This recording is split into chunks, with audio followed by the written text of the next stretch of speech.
मुझे मेरे मृत पिताजी सपने में क्यों दिखाई दे रहे हैं? इसका क्या संकेत है? दोस्तों, क्या आपके साथ भी ऐसा होता है कि सपनों में दिवंगत प्रियजन नजर आते हैं? कोई अपने गुजर चुके पिता को सपने में देखता है तो किसी को अपनी माता के दर्शन होते हैं। हो सकता है आपने भी कभी न कभी अपने मृत परिजनों को सपनों में अवश्य देखा हो, मगर अक्सर सुबह उठते ही हम उन सपनों को नजरअंदाज कर देते हैं। क्या कभी आपके मन में सवाल आया कि आखिर ऐसे सपने क्यों आते हैं? इनका क्या अर्थ हो सकता है?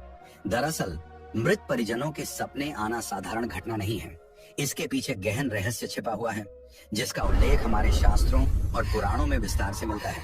ऐसे सपने किसी संदेश या संकेत को लेकर आते हैं जो हमारे जीवन के लिए महत्वपूर्ण हो सकते हैं।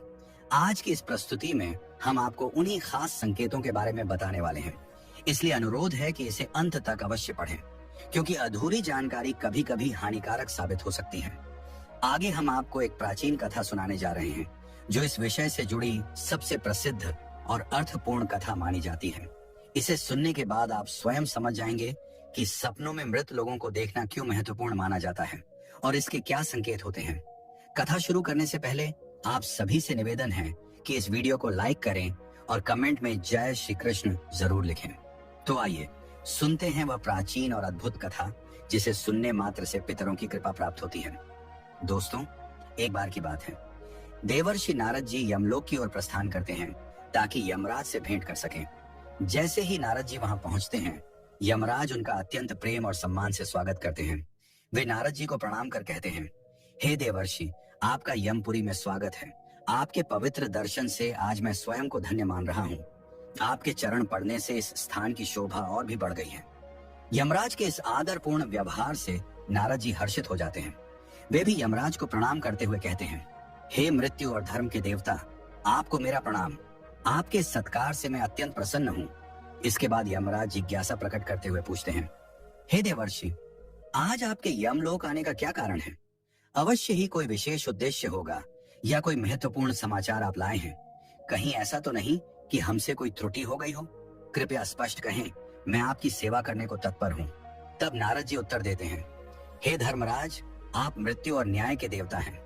तीनों लोकों के जीवित और मृत सभी प्राणियों का लेखा जोखा आपके पास है। भूत और भविष्य का समस्त ज्ञान भी आपको प्राप्त है। इसी कारण मैं अपनी एक शंका लेकर आपके पास आया हूँ। कृपा करके उसे दूर करें। यमराज ने गंभीर स्वर में कहा, हे देवर्षि, आपने सत्य कहा। तीनों लोकों में रहने वाले जीव जंतुओं और प्राणियों का पूरा लेखा जोखा वास्तव में हमारे पास है, लेकिन आपके मन का विचार जानना हमारे अधिकार में नहीं।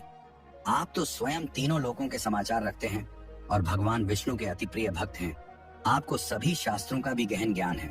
फिर भी यदि आप मुझसे कुछ जानना चाहते हैं तो मैं अपनी पूरी सामर्थ्य से आपकी सहायता अवश्य करूंगा। कृपया निस्संकोच अपनी शंका प्रकट करें, मैं उसके उत्तर देने का भरसक प्रयास करूंगा। देवर्षि नारद यमराज से कहते हैं, हे धर्मराज, मैं अभी अभी पृथ्वी लोक का भ्रमण करके लौटा हूँ। वहां मैंने कई विचित्र और भयावह रूप देखे। पिशाच, प्रेत, बेताल, कुष्मांड, चुड़ैल और पिशाचिनी जैसी शक्तियां जो जंगलों और सुनसान स्थलों पर निवास करती हैं। मैंने यह भी देखा कि ये दुष्ट शक्तियां मनुष्यों को तरह तरह से सताती हैं और उन्हें कष्ट पहुंचाती हैं। मेरे मन में प्रश्न है कि आखिर ये बुरी शक्तियां मनुष्यों को क्यों तंग करती हैं? इसके अतिरिक्त एक और शंका मेरे हृदय में उठ रही है। मनुष्य अक्सर अपने सपनों में अपने पूर्वजों को देखता है। इसका क्या रहस्य है? सपनों में मृत परिजनों का दिखाई देना क्या संकेत देता है? इसका वास्तविक अर्थ क्या है? मैं समस्त मानव जाति के कल्याण के लिए इन प्रश्नों का उत्तर जानना चाहता हूँ। इसी उद्देश्य से मैं आपके पास आया हूँ। नारद जी की जिज्ञासा सुनकर यमराज गंभीर स्वर में कहते हैं, हे देवर्षि, आपने बहुत उचित और कल्याणकारी प्रश्न किए हैं। निश्चय ही इनके उत्तर मानव जाति के लिए अत्यंत लाभकारी होंगे। मैं अवश्य ही आपके सभी प्रश्नों का समाधान करूंगा, लेकिन पहले मैं आपको एक अत्यंत पवित्र और दिव्य कथा सुनाऊंगा। इस कथा में ही आपके सभी प्रश्नों का उत्तर छिपा हुआ है। जो भी मनुष्य इस कथा को श्रद्धा से सुनता है, उसके 32 प्रकार के अपराध क्षमा हो जाते हैं। यह सुनकर नारद जी हाथ जोड़ते हुए कहते हैं, हे धर्मराज, कृपया वह महान कथा मुझे सुनाइए। मैं पूरी एकाग्रता से इसे सुनने के लिए तैयार हूँ। तो दोस्तों, इसके बाद यमराज देवर्षि नारद को वह पावन कथा सुनाना प्रारंभ करते हैं। आइए अब हम भी ध्यान पूर्वक उस कथा को सुनते हैं। एक दिन पितृलोक में सेठ धर्मण और उसके भाइयों के पूर्वज आपस में चर्चा करने लगे। वे अत्यंत दुखी होकर एक दूसरे से कहने लगे, यह हमारे कुल का कितना बड़ा दुर्भाग्य है कि हमारे घराने में ऐसे स्वार्थी और लालची पुत्र जन्मे हैं। न वे श्राद्ध करते हैं, न तर्पण और न ही दान पुण्य। उनके कुकर्मों के कारण हम भी कष्ट झेल रहे हैं और हमारा पतन हो रहा है। उनका यह आचरण हमें निरंतर पीड़ा दे रहा है। इस प्रकार आपसी विचार विमर्श के बाद पितृगण सोचने लगे कि अब हमें अपने वंशजों से मिलने का उपाय खोजना चाहिए। सभी ने एक मत होकर कहा, आओ हम यमराज के पास चलते हैं, वही हमारी इस समस्या का समाधान कर सकते हैं। उनसे अनुमति लेकर हम अपने पुत्रों तक अपना संदेश पहुंचाएंगे। निश्चय करके सभी पितृ आकाश मार्ग से प्रस्थान करते हैं और पितृलोक से यमलोक पहुंचते हैं। यमराज को प्रणाम करके वे उनके समक्ष उपस्थित होते हैं। यमराज पितरों को अपने दरबार में देखकर उनका सत्कार करते हैं और आदर पूर्वक पूछते हैं, हे महात्माओं, आपके यमपुरी आने का कारण क्या है? तब पितृगण हाथ जोड़कर विनम्रता से अपना दुख प्रकट करते हैं। हे धर्मराज, हमारे वंशजों की बुद्धि भ्रष्ट हो चुकी है। वे न तो दान करते हैं, न श्राद्ध और तर्पण। उनके अशुभ आचरण से हमारी आत्माएं तृप्त नहीं हो पा रही हैं और हम अत्यंत दुखी हैं। कृपा करके हमें एक बार अपने पुत्रों से मिलने की अनुमति दीजिए। हम उन्हें शास्त्रों का ज्ञान देंगे, समझाएंगे और फिर लौटकर पितृलोक चले जाएंगे। पितरों की बात सुनकर यमराज गंभीर स्वर में बोले, हे महात्माओं, जीवित अवस्था में अपने पुत्रों से मिलना आपके लिए संभव नहीं है, किंतु आप उन्हें स्वप्न में अवश्य संकेत दे सकते हैं। अपने दुख और संदेश को सपनों के माध्यम से उन्हें समझाइए, यही उचित मार्ग है। फिर पितृगण आपस में सहमत हो जाते हैं और निश्चय करते हैं कि वे अपने अपने पुत्रों को स्वप्न में दर्शन देंगे। सबसे पहले वे बड़े पुत्र यानी सेठ धर्मण के सपने में प्रकट होते हैं और उसे संकेत देते हैं, मगर धर्मण उन संकेतों को समझ नहीं पाता। सुबह जागने पर वह उस स्वप्न को बिल्कुल भूल जाता है और पूर्वजों द्वारा दिए गए संदेश को भी महत्व नहीं देता। ये देखकर पितृगण निराश हो जाते हैं।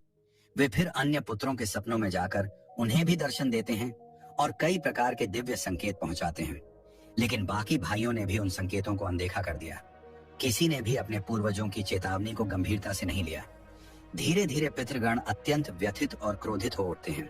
धर्मण और उसके भाई धन की लालसा में इस कदर अंधे हो चुके थे कि उन्हें पूर्वजों के द्वारा दिए गए दिव्य संदेशों का कोई अर्थ ही नहीं लगता था। किंतु कुछ ही दिनों बाद परिणाम सामने आने लगा। सेठ धर्मण को व्यापार में भारी घाटा उठाना पड़ा। धीरे धीरे उसकी जमा पूंजी और संपत्ति नष्ट हो गई। भाइयों के बीच वाद विवाद और झगड़े होने लगे। अंततः उन्होंने पूर्वजों द्वारा अर्जित पूरी जमीन जायदाद बेच डाली और परिवार पूरी तरह उजड़ गया। भाइयों का आपसी संबंध टूट गया और हर कोई अपने अपने जीवन यापन की चिंता में बिखर गया। उधर स्वर्गलोक में पितृगण अपने वंशजों की ऐसी दयनीय दुर्दशा देखकर गहन पीड़ा में डूब गए। वे अत्यंत उदास होकर पुनः यमराज के पास पहुंचे और हाथ जोड़कर बोले, हे धर्मराज, हमारे पुत्रों की यह दशा हमसे देखी नहीं जाती। हमारे संचित पुण्यों को उन्होंने नष्ट कर डाला है। कृपया कुछ ऐसा उपाय कीजिए जिससे वे अपनी भूल समझ सकें। यमराज ने धैर्यपूर्वक उत्तर दिया, हे महात्माओं, मैं आपकी वेदना को भली भांति समझता हूँ। निश्चिंत रहिए, मैं स्वयं आपकी सहायता करूंगा। मैं पृथ्वी लोक जाकर आपके पुत्रों को उनकी भूल का बोध कराऊंगा। इसके बाद मित्रों, यमराज अपने विशाल भैंसे पर सवार होकर पृथ्वी लोक की ओर प्रस्थान करते हैं। जब वे सेठ धर्मण के घर के समीप पहुंचते हैं तो वे साधु का वेश धारण कर लेते हैं। सबसे पहले साधु रूप धारण किए यमराज सेठ धर्मण के घर पहुंचे। उस समय धर्मण गहरी बीमारी से ग्रस्त था और बिस्तर पर पड़ा कराह रहा था। साधु वेशधारी यमराज द्वार पर खड़े होकर ऊंचे स्वर में पुकारने लगे, भिक्षाम देहि, भिक्षाम देहि। हे गृहिणी, द्वार पर एक साधु खड़ा है। लंबी यात्रा से थका हारा आया हूँ, यदि कोई है तो भिक्षा दीजिए। यह आवाज सुनकर सेठ की पत्नी सुनंदा बाहर आई। उसने साधु को देखकर आदर पूर्वक स्वागत किया और विनम्रता से बोली, पधारिए हे साधु महाराज, आपका हमारे द्वार पर स्वागत है। बताइए, मैं आपकी किस प्रकार सेवा कर सकती हूँ? तब साधु रूपी यमराज बोले, हे देवी, मैं दूर से यात्रा करता हुआ आया हूँ, भूखा प्यासा हूँ। यदि कुछ अन्न मिल जाए तो मेरे लिए वरदान होगा। सुनंदा ने कहा, ठीक है महाराज, आप बैठिए, मैं तुरंत भोजन लेकर आती हूँ। जब वह अंदर जाने लगी तो साधु रूपी यमराज ने उसके चेहरे की ओर देखा। वहां गहरे दुख और पीड़ा के भाव स्पष्ट दिखाई दे रहे थे। वे बोले, हे पुत्री, तुम्हारे मुख पर विषाद झलक रहा है। यदि कोई रहस्य न हो तो मुझे बताओ, आखिर तुम्हारा दुख किस कारण है? सुनंदा ने आंसू भरी आंखों से कहा, हे साधु महाराज, आपने सत्य कहा। पहले हम अत्यंत समृद्ध और सुखी थे। मेरे पति और उनके चारों भाई मिलजुल कर व्यापार और खेती करते थे। धन दौलत की कोई कमी नहीं थी, पर अचानक सब बदल गया। भाइयों में झगड़े शुरू हो गए, व्यापार बर्बाद हो गया और हम निर्धन बन गए। आज स्थिति यह है कि मेरे पति रोगी हो गए हैं और घर का सुख चैन नष्ट हो गया है। कृपा कर बताइए, ये सब किस पाप या दोष के कारण हुआ है? साधु वेशधारी यमराज ने गंभीर स्वर में कहा, हे पुत्री, तुम्हारे घर में पितृदोष व्याप्त है। इसी कारण तुम्हारे पति और उसका कुल इस दशा को प्राप्त हुआ है। तुम्हारे पति के कुकर्मों से उनके पूर्वज असंतुष्ट और रुष्ट हो गए हैं। यही सब अनिष्ट का कारण है। ये सुनते ही धर्मन स्वयं उठकर दरवाजे तक आया। थके और बीमार स्वर में उसने कहा, हे साधु महाराज, कृपा करके मुझे बताइए, मैंने ऐसा कौन सा पाप किया है? क्यों मेरा सब कुछ नष्ट हो गया? भाई मुझे छोड़कर चले गए और मैं इस रोग से ग्रस्त हो गया। तब साधु रूपी यमराज गंभीर स्वर में बोले, हे पुत्र, तुम्हारी यह दुर्दशा तुम्हारे अपने ही कर्मों का फल है। तुम्हारे पूर्वजों ने जीवन भर धर्म, दान और पुण्य का संचय किया था और तुम्हें जो संपत्ति और वैभव मिला वह उन्हीं का आशीर्वाद था। किंतु तुम और तुम्हारे भाइयों ने उसका दुरुपयोग किया। तुमने श्राद्ध नहीं किया, तर्पण नहीं किया और अपने पूर्वजों की स्मृति का आदर भी नहीं किया। यही कारण है कि वे तुमसे रुष्ट हो गए और तुम्हारे सभी सुख वैभव नष्ट हो गए। तुम्हारे पूर्वजों ने तो कई बार सपनों के माध्यम से तुम्हें संकेत दिए थे, किंतु तुमने उन्हें नजरअंदाज कर दिया। यह उनके अपमान के समान है। इसी कारण आज तुम्हारा घर उजड़ गया और तुम बीमारी से घिर गए। साधु की बात सुनकर धर्मन को जैसे अतीत की सारी बातें याद आने लगी। उसे स्मरण हुआ कि सचमुच उसने कई बार अपने पूर्वजों को सपनों में देखा था, पर उसने उन संकेतों को कभी गंभीरता से नहीं लिया। पश्चाताप से भरे स्वर में उसने कहा, हे साधु महात्मा, आप सत्य कह रहे हैं। मेरे पूर्वज सपनों में अवश्य प्रकट हुए थे, परंतु हम उनकी भाषा को समझ न सके। कृपया अब आप हमें बताइए कि जब सपनों में पूर्वज दिखाई दें तो उसके क्या संकेत होते हैं? तब साधु वेशधारी यमराज ने कहा, हे पुत्र, ध्यान पूर्वक सुनो। जब पूर्वजों का उद्धार नहीं होता तो उनकी आत्माएं प्रेतयोनि में भटकती रहती हैं। वे भूख प्यास से व्याकुल होकर मृत्यु लोक में अपने वंशजों के घर तक पहुंचते हैं। ऐसे समय वे स्वप्न के माध्यम से अपना दुख प्रकट करते हैं। यदि तुम अपने सपनों में अपने पूर्वजों को भूखे प्यासे देखो तो यह अत्यंत महत्वपूर्ण संकेत है। इसका अर्थ है कि उनके लिए विधि पूर्वक श्राद्ध और तर्पण नहीं हुआ है। वे अब भी जल और अन्न की प्रतीक्षा में हैं। यह स्थिति तब उत्पन्न होती है जब वंशज अपने पितरों का तर्पण समय पर नहीं करते या श्राद्ध की प्रक्रिया को श्रद्धा पूर्वक नहीं निभाते। तब पूर्वज स्वप्न में आकर अपनी व्यथा प्रकट करते हैं ताकि संतान अपनी भूल सुधार सके और आवश्यक धार्मिक अनुष्ठान कर सके। इस समस्या का समाधान केवल यही है, पूर्वजों के लिए श्रद्धा और नियम पूर्वक श्राद्ध तथा तर्पण किया जाए। तभी उनकी आत्माएं तृप्त होंगी और तुम्हारे जीवन में भी शांति और समृद्धि लौटेगी। यमराज ने सेठ को और विस्तार से समझाते हुए कहा, वत्स, यदि तुम्हें अपने सपने में मृत पूर्वज जंजीरों में बंधे हुए दिखाई दे तो यह अत्यंत गंभीर संकेत है। इसका अर्थ है कि तुम्हारे पितर किसी बंधन में फंसे हुए हैं और उन्हें अभी तक मुक्ति प्राप्त नहीं हुई है। यह स्थिति तब उत्पन्न होती है जब उनके लिए विधिवत श्राद्ध, तर्पण या अन्य धार्मिक कृत्य नहीं किए जाते या अधूरे रह जाते हैं। ऐसी दशा में उनके उद्धार में बाधाएं आती हैं। इसका उपाय यही है कि तुम श्रद्धा पूर्वक दान, श्राद्ध और तर्पण का आयोजन करो, जिससे उनकी आत्माएं शांति प्राप्त करें और उन बंधनों से मुक्त हो सकें। फिर यमराज ने गंभीर स्वर में कहा, यदि तुम्हारे पूर्वज सपने में मैले या फटे पुराने वस्त्र पहने हुए दिखें तो यह अत्यंत अशुभ संकेत है। यह इस बात का प्रतीक है कि वे दुखी और व्याकुल हैं। वे प्रेत योनि में भटक रहे हैं और उन्हें शांति नहीं मिल पा रही है। इसका मुख्य कारण यह होता है कि उनके लिए पिंडदान, श्राद्ध और तर्पण नहीं किया गया। ऐसी स्थिति में वंशज का कर्तव्य है कि तुरंत इन धार्मिक अनुष्ठानों को करे ताकि पितरों की आत्माएं तृप्त हो सकें। आगे यमराज ने समझाया, यदि तुम्हारे पूर्वज स्वप्न में तुमसे कुछ मांगते हुए दिखाई दें तो इसका अर्थ है कि उनकी कोई इच्छा अधूरी रह गई है। उनके जीवन काल की कोई अभिलाषा पूरी नहीं हो सकी और वही उन्हें मुक्ति प्राप्त करने से रोक रही है। ऐसे स्वप्न में यह ध्यान रखना आवश्यक है कि वे किस वस्तु की मांग कर रहे हैं। तुम्हें वही वस्तु या उससे संबंधित वस्तु का दान अवश्य करना चाहिए। जब उनकी अधूरी इच्छाएं पूरी हो जाती हैं, तो उनकी आत्माएं संतुष्ट हो जाती हैं और उन्हें प्रेत योनि से मुक्ति मिलती है। यमराज ने सेठ की ओर गंभीर दृष्टि डालते हुए कहा, वत्स, यदि तुम्हें अपने स्वप्न में तुम्हारे पूर्वज तुम्हारे सिर पर हाथ फेरते हुए दिखें तो समझना यह अत्यंत शुभ संकेत है। इसका अर्थ है कि वे तुमसे प्रसन्न हैं और तुम्हें अपना स्नेहिल आशीर्वाद प्रदान कर रहे हैं। ऐसे स्वप्न ये बताते हैं कि तुम्हारे जीवन में कोई शुभ घटना घटने वाली है और तुम्हारे पूर्वज तुम्हारी रक्षा करने के लिए सदैव तुम्हारे साथ हैं। यमराज ने आगे कहा, यदि तुम्हारे पूर्वज स्वप्न में अपना हाथ तुम्हारी ओर बढ़ाते हुए दिखाई दें तो यह भी अत्यंत शुभ है। इसका तात्पर्य है कि तुम्हारे पितर तुम्हारे प्रयत्नों से संतुष्ट हैं और तुम्हें जीवन में सफलता का आशीर्वाद प्रदान कर रहे हैं। ऐसे स्वप्न का अर्थ है कि तुम सही मार्ग पर अग्रसर हो और तुम्हारी उन्नति सुनिश्चित है। फिर यमराज का स्वर थोड़ा गंभीर हो गया, परंतु यदि तुम्हारे पूर्वज स्वप्न में अचानक अदृश्य हो जाए तो यह एक अशुभ संकेत है। यह बताता है कि तुम्हारे जीवन में कोई संकट अथवा कठिनाई आने वाली है। यह स्वप्न चेतावनी है कि तुम्हें सावधान होकर अपने कर्म और विचारों को संयमित रखना चाहिए ताकि आने वाले संकट का सामना साहस और धैर्य से कर सको। इसके बाद यमराज ने गंभीरता से समझाया, यदि तुम्हारे पितर स्वप्न में क्रोधित अवस्था में दिखाई दें तो यह संकेत है कि वे तुमसे नाराज हैं। इसका अर्थ है कि तुम्हारे कुछ कर्म ऐसे हैं जो उन्हें अप्रिय लग रहे हैं। यह स्वप्न एक चेतावनी है कि तुम अपने मार्ग की समीक्षा करो और उन कार्यों को तुरंत छोड़ दो जो पितरों की इच्छा के विरुद्ध हैं। जब तक तुम अपने आचरण को शुद्ध नहीं करोगे, पितरों की प्रसन्नता और आशीर्वाद प्राप्त नहीं कर सकोगे। यमराज ने गहन वेदना से कहा, वत्स, यदि तुम्हें स्वप्न में अपने पूर्वज आंसू बहाते या विलाप करते हुए दिखाई दें तो यह अत्यंत अशुभ संकेत है। इसका तात्पर्य है कि तुम्हारे जीवन में कोई गंभीर संकट आने वाला है और तुम्हारे पितर उस संकट से दुखी हैं। यह स्वप्न स्पष्ट चेतावनी है कि तुम्हें समय रहते सजग होना चाहिए। इस स्थिति में केवल एक उपाय है, ईश्वर की आराधना और भक्ति। जब मनुष्य पूर्ण श्रद्धा से परमात्मा का स्मरण करता है तभी वह आने वाले अनिष्ट से बच सकता है।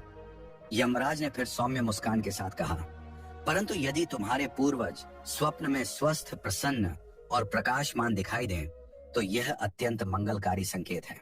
इसका अर्थ है कि उन्हें मुक्ति प्राप्त हो चुकी है और वे तुमसे संतुष्ट हैं। ऐसे स्वप्न दर्शाते हैं कि तुम्हें उनके आशीर्वाद प्राप्त हो रहे हैं और तुम्हारे जीवन में सुख, शांति तथा समृद्धि का आगमन होने वाला है। यह तुम्हारे सही मार्ग पर होने और पितरों की प्रसन्नता का प्रमाण है। इसके बाद यमराज का स्वर पुनः गंभीर हो गया, यदि पितृ पक्ष के दिनों में तुम्हें स्वप्न में घोड़ा, हाथी, बैल अथवा विकृत आकृति वाले मनुष्य दिखाई दें तो यह शुभ नहीं है। यह संकेत इस बात का द्योतक है कि तुम्हारे पितर अब भी प्रेत योनि में भटक रहे हैं और उन्हें शांति नहीं मिली है। यह इस ओर भी इंगित करता है कि वे तुमसे अप्रसन्न हैं। ऐसे समय में विलंब न करके तुरंत श्राद्ध, तर्पण और दान करना चाहिए जिससे उनकी आत्मा को तृप्ति और मुक्ति मिल सके। अंत में यमराज ने चेतावनी भरे स्वर में कहा, यदि स्वप्न में कोई पशु जैसे कुत्ता, बैल या गाय तुमसे मनुष्यों की तरह बोलते हुए दिखाई दें तो यह अत्यंत विचलित करने वाला संकेत है। इसका अर्थ है कि तुम्हारे पितर अभी भी अशांत हैं क्योंकि उनके लिए किए जाने वाले धार्मिक कृत्य अधूरे रह गए हैं। इस स्थिति में तुम्हारा कर्तव्य है कि विधि पूर्वक पिंडदान, तर्पण और अन्य आवश्यक अनुष्ठान कर उन्हें शांति प्रदान करो। जब तक यह न होगा उनके कष्ट भी दूर नहीं होंगे और तुम्हारे जीवन में भी अशांति बनी रहेगी। तब साधु रूपी यमराज बोले, हे पुत्र, यदि तुम्हें भी इस प्रकार के स्वप्न दिखाई दिए हैं तो तुम्हारा कर्तव्य है कि अपने पूर्वजों को प्रसन्न करने हेतु दान, धर्म, तर्पण और श्राद्ध जैसे पुण्य कर्म करो। इन कार्यों से तुम्हारे जीवन के सभी कष्ट दूर होंगे। साधु की बातें सुनकर सेठ की आंखें खुल जाती हैं। उसे अपनी गलती का गहरा एहसास होता है। वह तुरंत अपने भाइयों के पास जाकर साधु द्वारा कही हुई बातें उन्हें बताता है। सबको समझ में आ जाता है कि उनके पूर्वज ही स्वप्न में आकर संकेत दे रहे थे जिन्हें वे अब तक नजरअंदाज करते आ रहे थे। इसके बाद सभी भाई मिलकर नदी तट पर जाते हैं और अपने पितरों के लिए पूरे विधि विधान से श्राद्ध, तर्पण और दान धर्म का आयोजन करते हैं। इन कर्मों से उनके पितर संतुष्ट हो जाते हैं। कुछ ही समय बाद पूर्वज पुनः उनके स्वप्न में प्रकट होते हैं, परंतु इस बार वे शुभ संकेत देते हैं। उनके मुख पर तेज होता है, वे प्रसन्न दिखते हैं और भाइयों को आशीर्वाद प्रदान करते हैं। इन संकेतों से भाइयों का जीवन खुशियों से भर उठता है। उनके सभी रोग और दोष समाप्त हो जाते हैं। भाईचारा फिर से स्थापित होता है और वे सब मिलकर तरक्की करने लगते हैं। यमराज ने नारद जी से कहा, हे देवर्षि, जब पूर्वज संतुष्ट हो जाते हैं तो मनुष्यों को अनेक प्रकार के शुभ संकेत प्राप्त होते हैं। यदि स्वप्न में पितर किसी के सिर पर हाथ फेरते हैं तो यह उनके आशीर्वाद और आने वाली खुशियों का सूचक है। यदि वे हाथ बढ़ाते हुए दिखें तो यह सफलता का संदेश है। जब वे स्वस्थ, तेजस्वी और स्वच्छ वस्त्रों में प्रकट हों तो समझना चाहिए कि उन्हें मुक्ति मिल चुकी है। और यदि वे आकाश में बादलों पर विराजमान दिखें तो यह संकेत है कि वे अत्यंत प्रसन्न हैं और अपने वंशजों पर कृपा बरसा रहे हैं। ऐसे ही शुभ संकेतों से उन भाइयों का जीवन बदल गया। उनका खोया हुआ धन और वैभव लौट आया। वे फिर से एकजुट होकर रहने लगे और 100 वर्षों तक सुखपूर्वक जीवन व्यतीत करने के पश्चात दिव्य विमानों में बैठकर पितृलोक को प्रस्थान कर गए। तो दोस्तों, इस प्रकार यमराज ने देवर्षि नारद को स्वप्नों में पूर्वजों द्वारा दिए जाने वाले संकेतों का रहस्य बताया। अगर आपको यह कथा पसंद आई हो तो कृपया अपने विचार साझा करें। अच्छी लगी तो इसे आगे बढ़ाएं और कमेंट में जय श्री कृष्ण अवश्य लिखें और चैनल को सब्सक्राइब करना बिल्कुल ना भूलें